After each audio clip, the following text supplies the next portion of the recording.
Langit selalu biru, tetapi Dia berjanji selalu menyertai.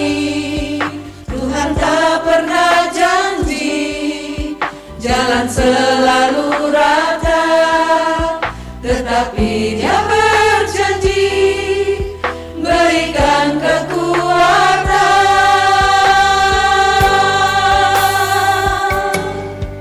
Jangan pernah menyerah, jangan berputus asa. Mujizat Tuhan ada saat hati menyembah. Jangan pernah menyerah, jangan berputus asa. Mujizat Tuhan nyata bagi yang setia dan percaya.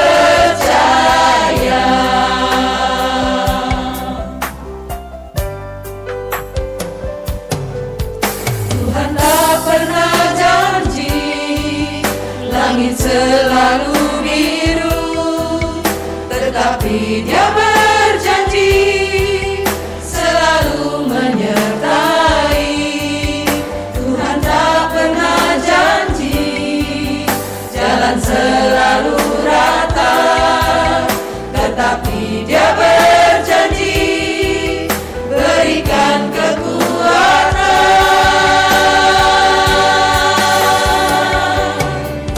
Jangan pernah menyerah, jangan berputus asa. Mujizat Tuhan ada saat hati menyembah. Jangan pernah menyerah, jangan berputus asa. Mujizat Tuhan nyata bagi yang setia dan percaya. Mujizat Tuhan nyata bagi yang setia dan percaya.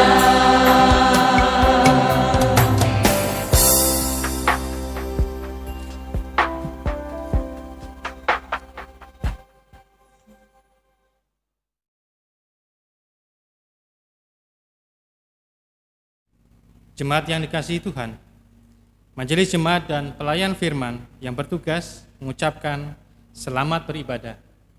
Hari ini kita memasuki hari Minggu ke-6 sesudah Paskah. Marilah di dalam ibadah ini kita menaikkan puji syukur kepada Tuhan. Ibadah hari ini dilayani oleh Bapak Diaken Immanuel Sohoka. Dengan bimbingan kuasa Roh Kudus, kita percaya bahwa ibadah ini akan membawa berkat bagi hidup beriman kita. Untuk menyambut firman Tuhan, kami undang Bapak Ibu Jemaat untuk berdiri dan memuji Tuhan.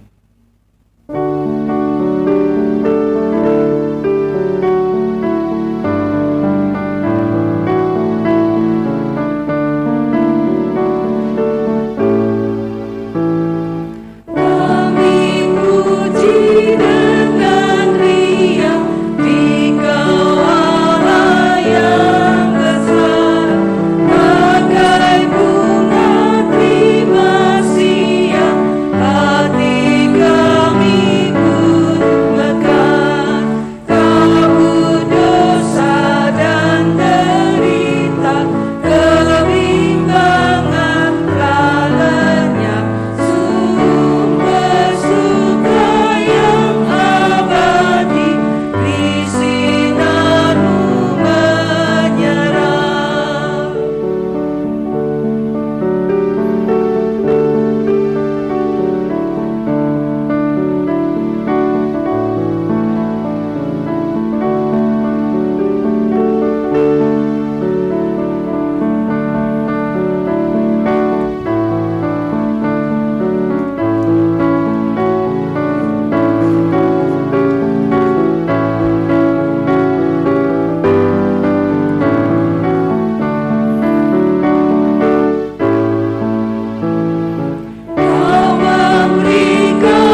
kita adalah dalam nama Tuhan yang menjadikan langit dan bumi.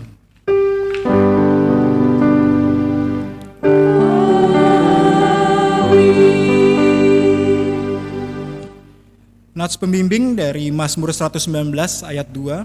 Berbahagialah orang-orang yang memegang peringatan-peringatannya, yang mencari Dia dengan segenap hati. Terimalah salam, kasih karunia dan damai sejahtera dari Allah Bapa kita dan dari Tuhan Yesus Kristus menyertai kamu. Dan menyertaimu juga.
Dipersilakan duduk kembali.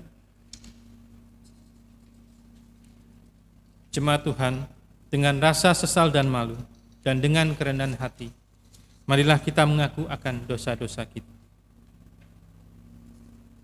Kasihanilah kami, ya Allah, menurut kasih setiamu. Hapuskanlah pelanggaran kami menurut rahmat-Mu yang besar.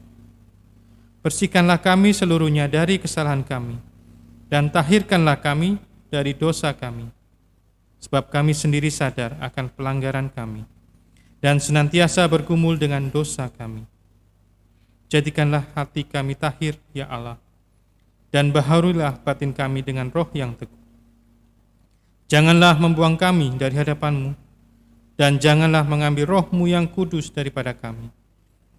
Bangkitkanlah kembali pada kami kegirangan karena selamat yang daripada-Mu, dan lengkapilah kami dengan roh kerelaan. Kami mengaku dan memohon kepadamu. Amin.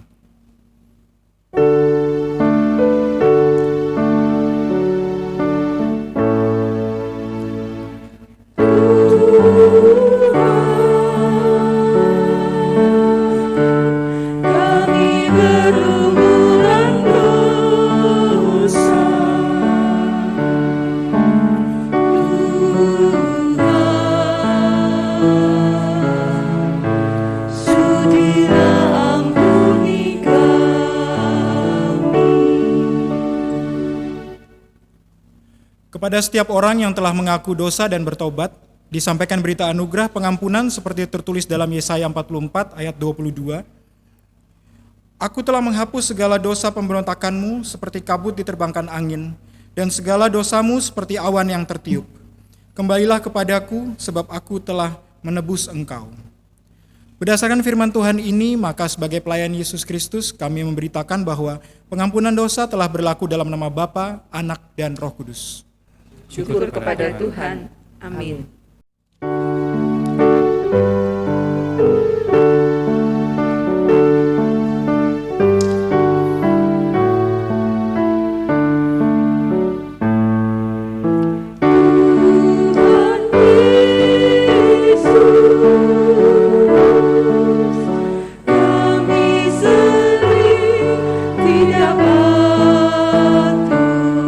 Melakukan yang Engkau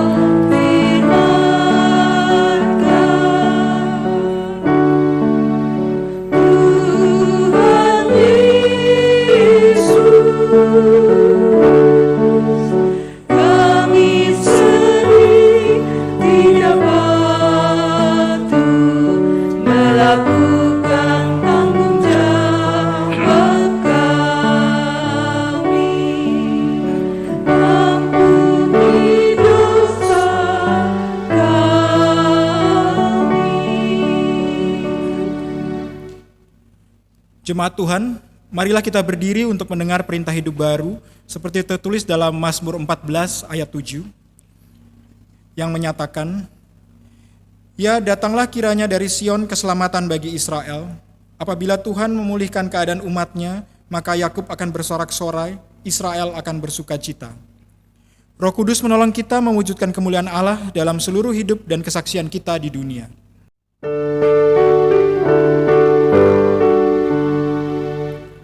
Kemuliaan bagi Bapa, Putra, dan Roh Kudus, seperti semula, kini dan terus, dan kekal selama-lamanya. Amin. Jemaat dipersilakan duduk kembali. Jemaat terkasih dalam Tuhan, sebelum kita masuk dalam pemberitaan firman, mari kita berdoa mohon bimbingan Roh Kudus. Tuhan, terima kasih Tuhan karena Engkau telah mengumpulkan kami pada pagi hari ini Tuhan untuk beribadah bersama Tuhan. Tuhan, kini kami akan menerima pemberitaan firman-Mu Tuhan, kami mohon penyertaan-Mu dari awal hingga akhirnya Tuhan. Terima kasih Tuhan, kami serahkan semuanya dalam tangan kasih-Mu. Dalam nama Tuhan Yesus kami sudah berdoa dan mengucap syukur. Amin. Jemaat, marilah berdiri untuk mendengar sabda Tuhan. Haleluya.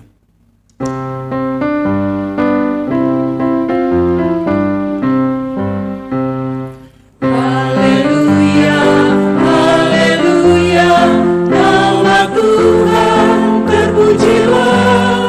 Haleluya, haleluya, nama Tuhan terpujilah. Bacaan Alkitab pada hari ini terambil dari Kitab Ulangan pasal 30 ayat 1 hingga yang ke-6. Ulangan pasal 30 ayat 1 hingga ke-6 yang menyatakan, "Maka apabila segala hal ini berlaku atasmu, yakni berkat dan kutuk yang telah kuperhadapkan kepadamu itu, dan engkau menjadi sadar dalam hatimu di tengah-tengah segala bangsa, kemana Tuhan Allahmu menghalau engkau, dan apabila engkau berbalik kepada Tuhan Allahmu dan mendengarkan suaranya sesuai dengan segala yang kuperintahkan kepadamu pada hari ini, baik engkau maupun anak-anakmu, dengan segenap hatimu dan dengan segenap jiwamu, maka Tuhan Allahmu akan memulihkan keadaanmu dan akan menyayangi engkau. Ia akan mengumpulkan engkau kembali dari segala bangsa, kemana Tuhan Allahmu telah menyerahkan engkau. Sekalipun orang-orang yang terhalau daripadamu ada di ujung langit, dari sana pun Tuhan Allahmu akan mengumpulkan engkau kembali, dan dari sana pun Ia akan mengambil engkau.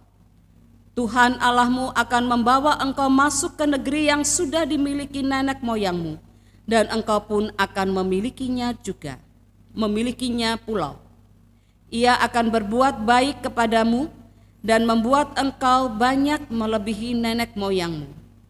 Dan Tuhan Allahmu akan menyunat hatimu dan hati keturunanmu, sehingga engkau mengasihi Tuhan Allahmu dengan segenap hatimu dan dengan segenap jiwamu, supaya engkau hidup. Demikian pembacaan Alkitab. Hendaklah firman Tuhan dengan segala kekayaannya diam di dalam hatimu dan ucaplah syukur kepada Allah.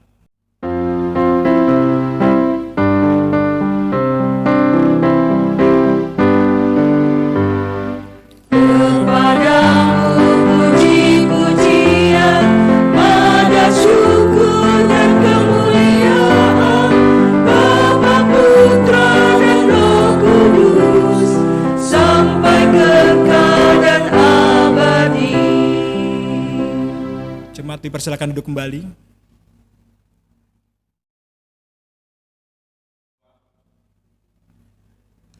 Selamat pagi Bapak Ibu sekalian, selamat hari Minggu. Bacaan kita pada pagi hari ini terambil dari kitab Ulangan 30 ayat 1 sampai 6. Kitab Ulangan adalah kitab yang menuliskan peristiwa yang terjadi sejak zaman Musa sampai pada pembuangan yang diperkirakan pada abad ke-8 sampai 7 sebelum Masehi. Kitab ini ditulis saat umat Israel dan Musa berada di tanah Moab dan disajikan dalam bentuk nasihat atau wejangan. Ketaatan akan membuat generasi baru umat Israel saat itu menang dan akan memasuki tanah Kanaan. Nasihat-nasihat ini bukan hanya penting saja bagi umat Israel pada saat itu, tapi juga penting bagi kehidupan kita pada saat ini. Bacaan kita pada pagi hari ini merupakan nasihat Musa bagi masa depan umat Israel, yang mana kepemimpinannya saat itu akan diserahkan kepada Yosua. Pada ayat pertama kita dapat membaca mengenai pandangan teologi yang mewarnai perjanjian lama, yaitu berkat dan kutuk. Apabila kita sebagai umat Tuhan taat dan setia padanya, maka kita akan memperoleh berkat. Namun sebaliknya apabila saat kita tidak taat dan kita tidak setia, maka kita akan menerima kutuk tersebut. Sesuatu yang nampaknya sederhana namun sulit untuk dilakukan. Dari sejak zaman itu hingga zaman ini, saat ini. Dari awal manusia diciptakan, Tuhan mengaruniakan kebebasan memilih bagi kita. Dengan segala kuasa yang ada padanya, Tuhan tentu dapat dengan mudah menghilangkan kemampuan memilih tersebut dan menciptakan kita selayaknya robot yang tidak dapat berpikir dan tidak dapat memiliki kehendak sendiri. Namun Tuhan tidak menginginkan hal tersebut. Ia memberikan kebebasan bagi kita umatnya untuk memilih sendiri antara mengikutinya atau meninggalkannya, antara berkat atau kutuk tersebut.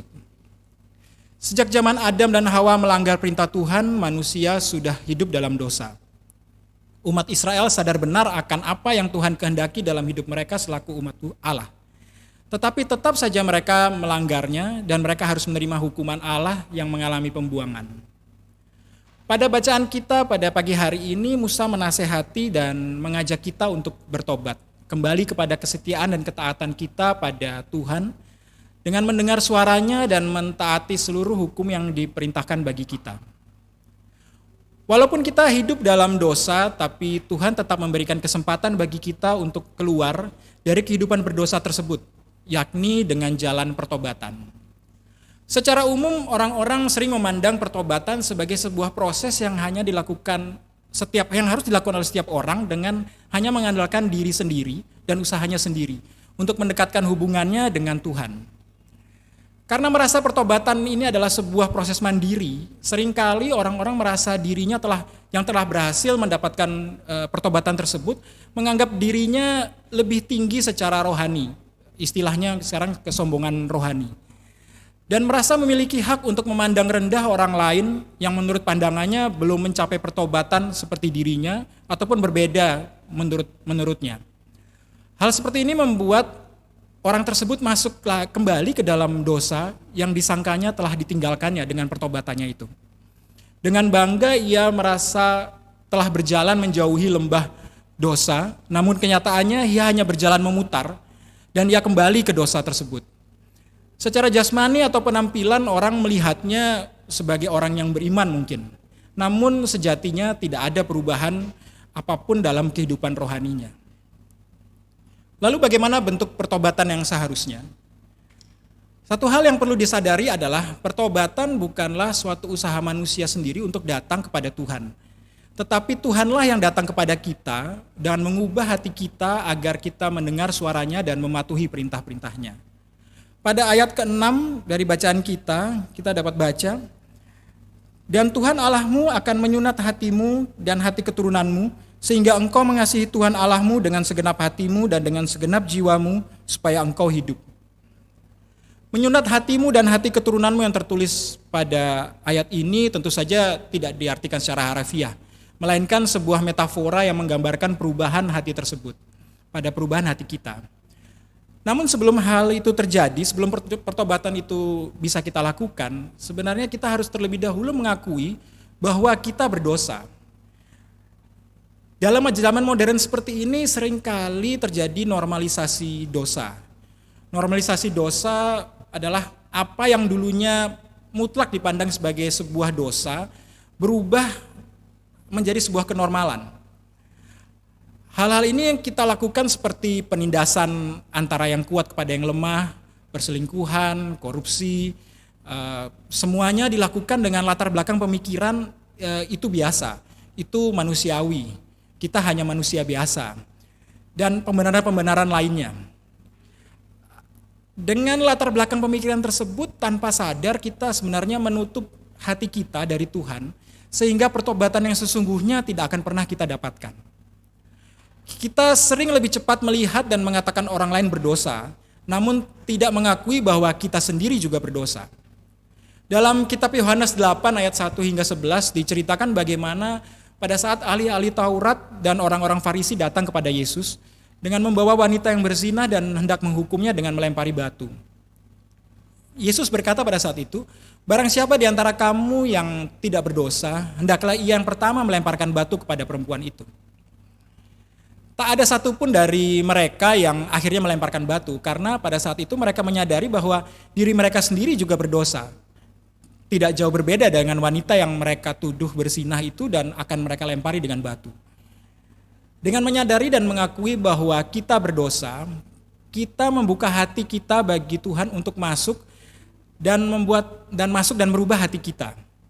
Pertobatan dalam kesadaran bahwa Tuhanlah yang datang menjumpai kita akan membawa kita pada hidup beriman dan kerendahan hati, karena semuanya semata-mata karena kebaikan Tuhan, bukan karena kehebatan kita, bukan karena sesuatu yang kita bisa banggakan. Dan pertobatan sendiri bukanlah sesuatu yang statis, yang menjadi tujuan akhir, di mana ketika hal itu terjadi, semuanya sudah selesai. Pertobatan harus menjadi sebuah gaya hidup yang dilakukan terus-menerus dan menjadi kebiasaan kita setiap harinya. Apa yang didapat setelah kita memilih untuk membuka hati dan bertobat?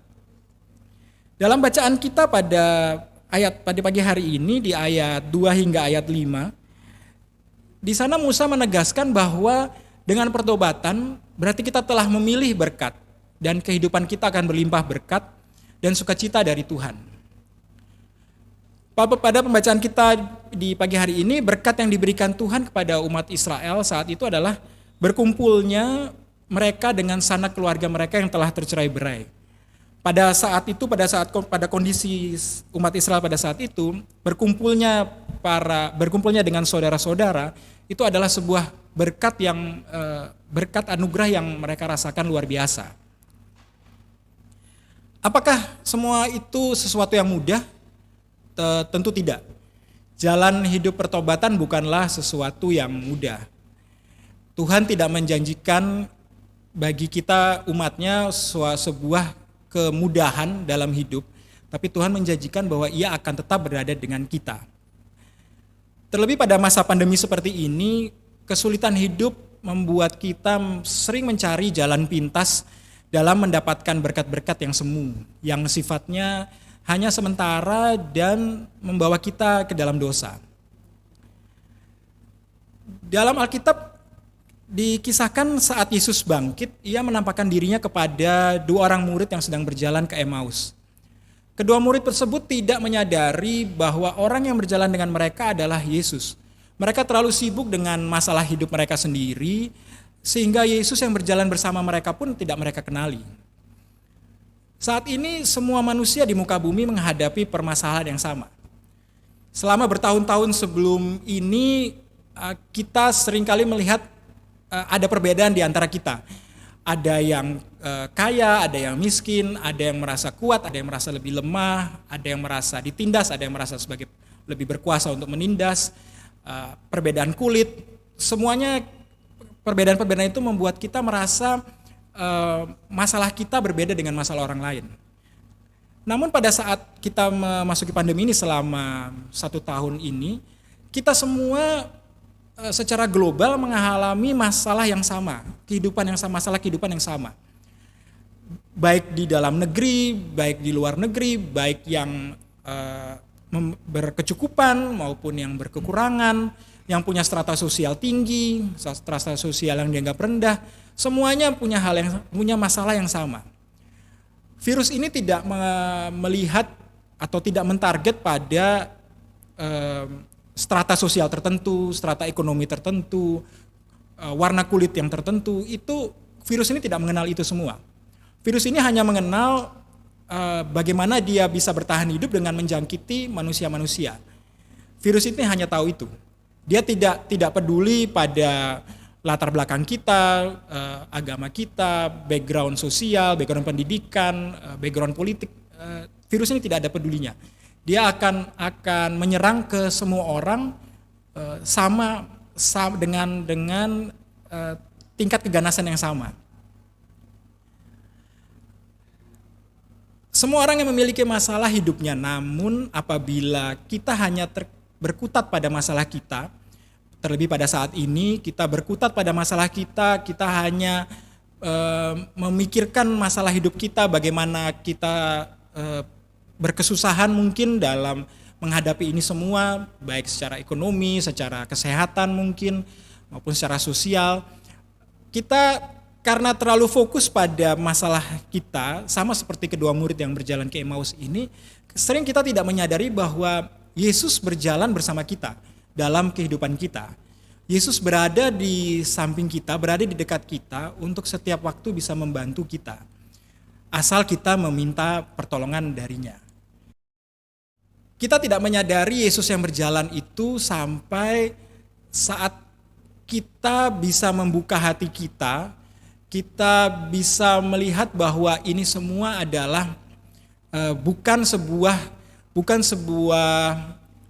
kesulitan yang tidak mungkin bisa kita hadapi. Ini semua adalah kesulitan atau kesusahan yang bisa kita hadapi bersama dengan Yesus. Selama kita mau membuka hati kita dan merubah sudut pandang kita dan kita dapat menerima berkat Tuhan, kita memilih berkat, dan maka berkat dan sukacita akan melimpah dan hadir dalam kehidupan kita. Jemaat yang terkasih dalam Tuhan Yesus, ketika kita mau kembali kepada Tuhan dalam kehidupan kita sehari-hari, maka yakinlah dan percayalah pada janjinya bahwa Dia akan memulihkan hidup kita. Dan ketika berkat dan sukacita kita dapatkan atas pertobatan kita yang kita jadikan gaya hidup tadi, telah kita terima, kita harus ingat bahwa bukan kita sajalah yang punya masalah. Ada banyak orang yang juga memiliki masalah yang sama, dan karena itulah kita dapat menjadi saluran berkat bagi orang-orang di sekitar kita. Saluran berkat bukan hanya dalam bentuk ekonomi misalnya, tapi saluran berkat itu bisa kita berikan apa saja. Kita tersenyum pada orang lain yang kita temui pada setiap hari kita hidup pun itu bisa menjadi berkat bagi orang tersebut. Mungkin saat itu dia sedang kesusahan, sedang mengalami kebuntuan. Senyum kita mungkin kelihatan sederhana tapi bisa memberikan penghiburan baginya. Kita tidak pernah tahu apa yang bisa kita berikan pada orang. Jadi saluran berkat yang dimaksud bukan hanya sesempit hanya bantuan ekonomi saja yang bisa diberikan, tapi saluran berkat adalah semua yang kita bisa berikan kepada saudara-saudara kita, sesimpel atau sesederhana apa yang mungkin bagi kita sangat sederhana, tapi bagi orang lain atau bagi yang menerimanya itu adalah sesuatu yang sangat berharga, yang mungkin sangat dia butuhkan pada saat itu. Jadi saudara jemaat sekalian, perlu kita ingat kembali bahwa pertobatan yang kita lakukan atau kita membuka hati bagi pertobatan sehingga Tuhan masuk dalam hidup kita, merubah perilaku kita, merubah hati kita, seperti dalam ayat tadi yang seperti saya sampaikan, menyunat hati kita, itu bisa terjadi seperti saya sampaikan tadi, setelah kita mengakui akan dosa kita. Kita berdosa, kita mengakui bahwa kita memiliki dosa, kita membuka hati, maka Tuhan akan masuk ke dalam hati kita dan memberikan berkat-Nya. Pada saat itu kita sudah memilih berkat, dan kita tidak memilih kutuk seperti yang tersebut dalam ayat pertama tadi. Kita memilih berkat, karena itu Tuhan akan masuk ke dalam hati kita, dan kita akan mendapatkan berkat dan sukacita dalam kehidupan kita dari Tuhan. Dan kita akan bisa dapat menjadi saluran berkat bagi hidup kita sendiri, bagi berkat bagi hidup kita, saluran berkat bagi orang-orang di sekitar kita. Tuhan memberkati Bapak Ibu Saudara sekalian, Tuhan beserta kita. Amin.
Jemaat, mari berdiri untuk bersama semua orang percaya di segala waktu dan tempat.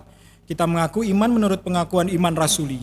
Dengan hati dan mulut masing-masing orang berkata, Aku percaya kepada Allah, Bapa yang Maha Kuasa, Khalik langit dan bumi, dan kepada Yesus Kristus, anaknya yang tunggal Tuhan kita, yang dikandung daripada Roh Kudus, lahir dari anak darah Maria, yang menderita di bawah pemerintahan Pontius Pilatus, disalibkan, mati dan dikuburkan, turun ke dalam kerajaan maut, pada hari yang ketiga bangkit pula dari antara orang mati, naik ke surga, duduk sebelah kanan Allah, Bapa yang Maha Kuasa, dan akan datang dari sana untuk menghakimi orang yang hidup dan yang mati. Aku percaya pada Roh Kudus, gereja yang kudus dan am, persekutuan orang kudus, pengampunan dosa, kebangkitan daging dan hidup yang kekal. Jemaat dipersilakan duduk kembali.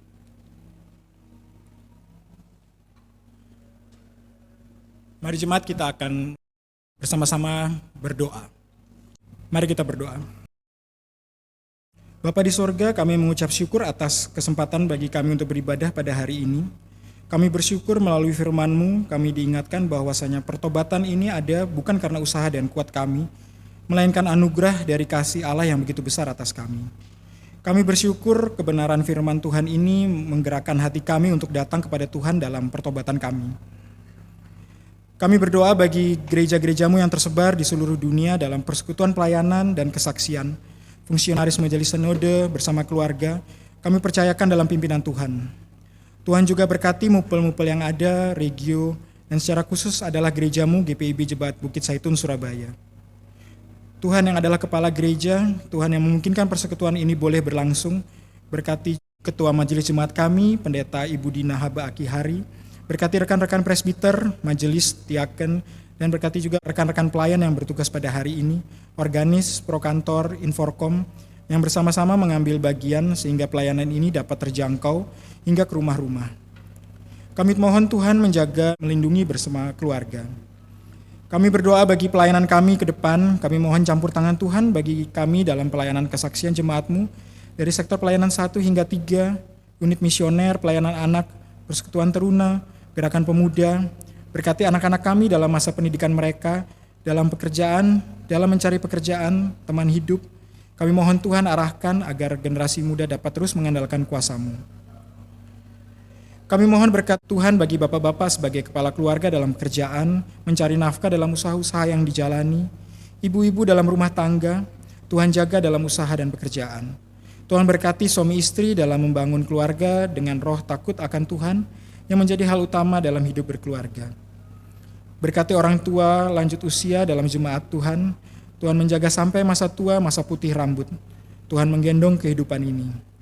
Kami percayakan orang tua lanjut usia, ibu-ibu janda, bapak-bapak duda, anak-anak yatim piatu dalam jemaat-Mu. Tuhan pelihara dalam pelindungan-Mu senantiasa. Kami berdoa bagi saudara-saudara kami dalam bencana alam. Kami mohon damai sejahtera Tuhan juga melimpah dalam kehidupan mereka. Dan kami mohon agar supaya Kau memberkati kami, agar supaya juga kami dapat menyalurkan berkat kami yang kami miliki untuk membantu saudara-saudara kami itu Tuhan. Secara khusus kami juga berdoa untuk pelayanan sepekan. Tuhan berkati pegawai kantor, koster, keamanan, driver. Kami mohon berkat Tuhan dalam pelayanan yang Tuhan anugerahkan kepada kami ini.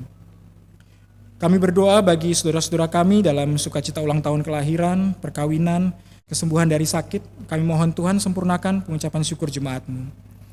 Kami menyerahkan secara khusus keluarga-keluarga yang didoakan sepekan ini. Tuhan memberkati keluarga Jatim Riyadi, keluarga Teddy pribadi, dan keluarga Benoni Tuasuun. Kami serahkan keluarga-keluarga ini dalam pimpinan Tuhan. Kami doakan bagi rekan-rekan sepelayanan kami, Penatua Jimmy Hanafi, Bapak Penatua E.E. Rumeser, Penatua Lita Patipelohi.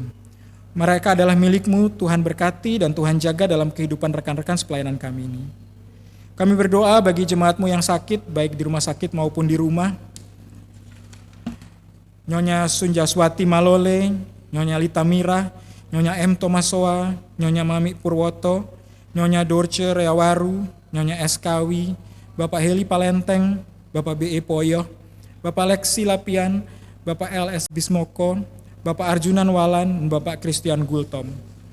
Kami mohon campur tangan atas obat-obatan, makanan, dan minuman, sehingga semua ini boleh menjadi sarana kesembuhan bagi umat-Mu. Kami berdoa untuk keluarga yang sedang berduka, kami mohon kekuatan, penghiburan dari Tuhan bagi keluarga yang ditinggalkan, agar dalam sukacita ini keluarga boleh tetap melihat bahwa apa yang Tuhan buat dalam kehidupan kami sebagai orang percaya itu baik adanya. Kami berdoa bagi saudara-saudara kami, para medis yang berjuang di rumah sakit, dokter, juru rawat yang merawat pasien yang mengalami corona. Kami mohon Tuhan menjaga, melindungi, memberikan kesembuhan bagi saudara-saudara kami. Kami berdoa juga untuk pemerintah kami, bangsa negara kami, dari tingkat pusat hingga pelosok-pelosok. Tuhan memberkati pemerintahan bangsa dan negara ini, memberikan roh hikmat bijaksana dalam kepemimpinan yang ada. Inilah ungkapan syukur kami, Bapa, berkati seluruh jemaat-Mu, bangsa dan negara kami, pelayanan gereja-Mu. Kami mohon berkat Tuhan bagi kami ini dan seterusnya. Ampuni segala salah dan dosa kami, Bapa, dan dalam nama Tuhan Yesus, sumber sukacita kami berdoa. Ya Tuhan, dalam pengasihan-Mu kami mohon, dengarkanlah doa kami. peliharalah kami dalam kasih Yesus Kristus, Tuhan dan Juru Selamat yang telah mengajarkan kami berdoa. Bapa kami yang di surga, dikuduskanlah nama-Mu, datanglah kerajaan-Mu, jadilah kehendak-Mu seperti di surga. Berilah kami hari ini makanan kami yang secukupnya, dan ampunilah kami seperti kami juga mengampuni orang yang bersalah pada kami.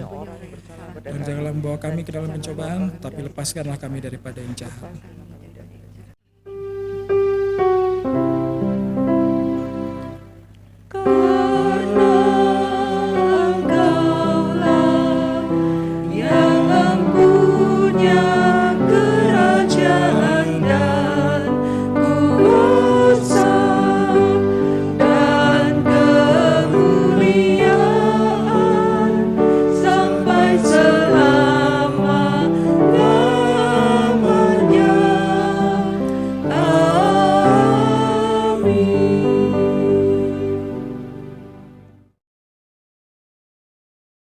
Jemaat yang dikasihi Tuhan, marilah kita mengucap syukur dengan memberikan persembahan kepada Tuhan. Dengarlah firman Tuhan dalam kitab Mazmur 50 ayat 23a yang menyatakan, siapa yang mempersembahkan syukur sebagai korban, ia memuliakan aku. Kiranya Tuhan Yesus memberkati saudara dan persembahan saudara.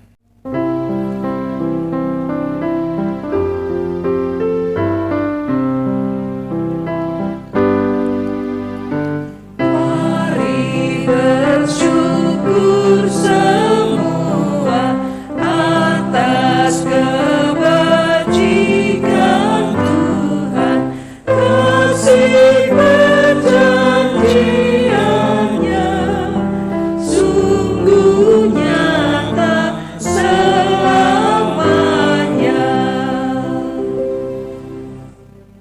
Tuhan, marilah kita berdiri untuk menyerahkan syukur kita dalam doa bersama. Mari kita berdoa. Ya Tuhan, terimalah persembahan syukur kami, yaitu umat yang telah Engkau selamatkan. Jadikanlah persembahan syukur kami ini sebagai berkat bagi sesama dan bagi pembangunan tubuh Kristus. Amin.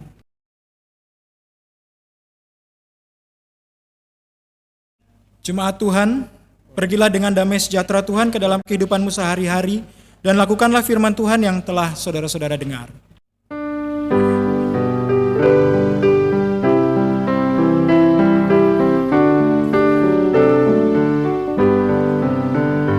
Hai bangkit bagi Yesus, mohon kuasa-Nya.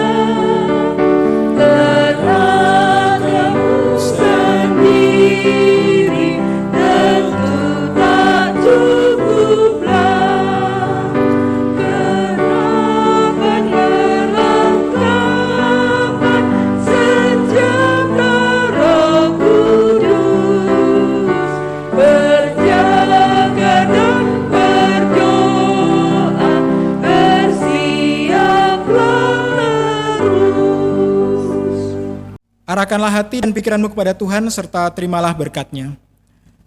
Tuhan memberkati engkau dan melindungi engkau. Tuhan menyinari engkau dengan wajah-Nya dan memberi engkau kasih karunia.